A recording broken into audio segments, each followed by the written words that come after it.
You're saying it's corruption for us not to cover it? Okay, wait. Now wait. All you have to do is to read the statistics. I heard on the radio about 7 days ago that the number of rapes in America last year, 1990, went past the 100,000 mark. This is reported rape. 100,000 reported. And we know that those which are not reported are 5 to 10 times those which are reported. What does this mean? The man who was reporting it, and it was from some congressional, body which is, looking into this, the man said this has reached an epidemic. It has become a disease in the society which is uncontrollable. 100,000. And of course, when you talk about rape, you're not talking about any women raping men. You're not talking about that. Why? Because men are in a position of strength, they're stronger, and that's what happens, is that they're the ones who are raping the women. And when we look at the dress of women in America, and the women in Philippines, and in India, and everywhere else, is following the dress of the women in America. This dress began back in the 1800s looking like Islamic dress. They covered their hair and, long dresses to their feet. And in time, we see the dress getting shorter and shorter, their hair is uncovered, and eventually, we see them today, wearing clothes which look like somebody took a spray paint can and just sprayed on their body. This is clothes. And the end result is we have an epidemic of rape in America.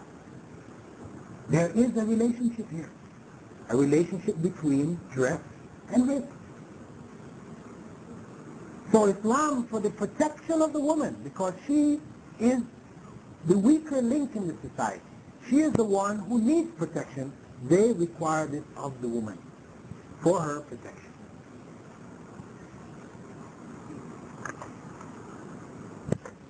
I think that. There's a lot more that can be said, but I think that basically touches on the fundamental issue. The point always raised, in fact you mentioned it during your letter, is that was Abraham really a Muslim in the sense that we Muslims do worship God, or was he a believer in the only one God? Well, if we go back to the Old Testament as we have it today, we will find references in the Old Testament to Abraham, to Moses, to Aaron, to David, to Jesus, falling down on their faces in prayer. It's there. If you don't believe me, afterwards we can find the spot. We have a Bible with us here. We can find the spot for you so you can read it with your own eyes. It says in the Gospels that Jesus went up in the Garden of Gethsemane, left his companions behind, then he fell down on his face and prayed. This was the way of Jesus. Jesus brought his teaching, not only verbal, but also physical. He taught us how to pray. He did not go on his knees and clasp his hands like this.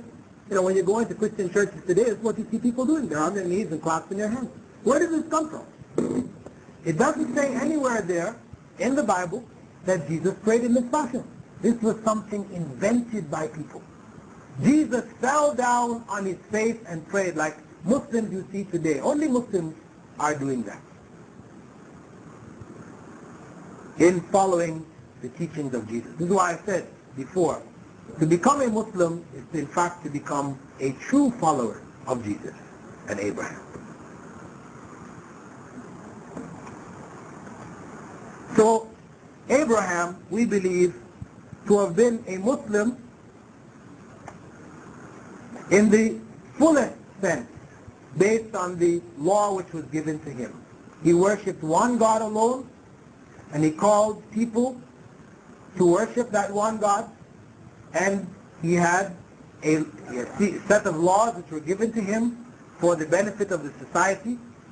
The basis of these laws can also be found in the laws of Islam today.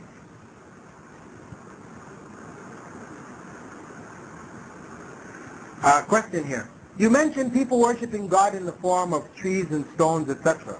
What can you say about Muslims worshipping God inside the Kaaba? Well, Muslims don't worship God inside the Kaaba. You know, it's a mistaken concept. The Kaaba, you have to understand, is the first house of worship built by Prophet Abraham. This is what it is. We don't believe God is inside that Kaaba and we're all turning to worship God in the Kaaba. No. No. In fact, you can pray inside of the Kaaba. Muslims also pray inside of the Kaaba. The Kaaba only represents a focal point, a direction in which to pray, just as the Jews were told to pray, and Christians, in the direction of Jerusalem. This is in the Bible.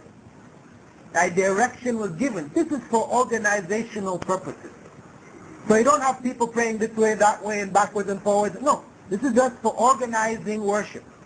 It's not believing that Jesus was in, or God was in Jerusalem, nor was it for believing that God is in the Kaaba in Mecca. We believe God is beyond His creation. We do not believe that God is inside of His creation and thereby end up worshipping His creation. Were there any other questions? Any questions people would like to ask orally? If not,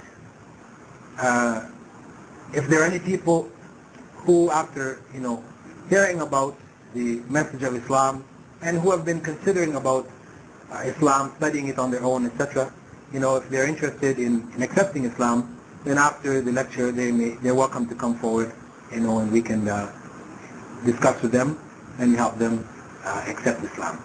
And with that, I would like to close the lecture this evening, reminding all of us that we have to approach our religion intellectually. We have to understand what it is we are supposed to be believing in. And this is directed also to Muslims. I'm not directing this just to non-Muslims. I'm saying Muslims. We have to know the religion. It is not enough to just practice what our parents and our parents' parents practiced, because the teachings of God was not brought by them. It was brought by the prophets. So it is necessary for us to go back to the basis of those teachings, to know the religion correctly and to follow it according to the teachings themselves, and not according to the cultural practices of our areas and according to our emotional attachments, but according to the actual teachings of the prophets. And with that, I will close asking that God, Allah, the Almighty, the one true God, guide us all to the path, the correct path, which will carry us ultimately to paradise in the next life and to a path of righteousness in this life. Thank you. Assalamu alaikum wa rahmatullah.